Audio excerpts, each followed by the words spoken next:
VS369 TV news కి స్వాగతం.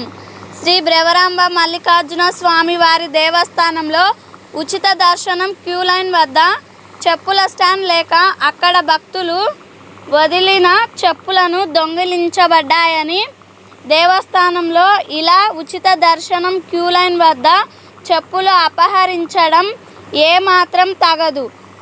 దేవస్థానం అధికారులు ఉచిత క్యూ లైన్ వద్ద ఒక చెప్పుల స్టాండ్ పెడితే బాగుంటుందని కొంతమంది భక్తులు VS369 టీవీ న్యూస్కి చెప్పడం జరిగింది. కనుక దేవస్థానం అధికారులు స్పందించి భక్తులకు ఇబ్బంది కలగకుండా ఉచిత క్యూ లైన్ల వద్ద చెప్పుల స్టాండ్ని పెట్టగలరని భక్తులు కోరుతున్నారు.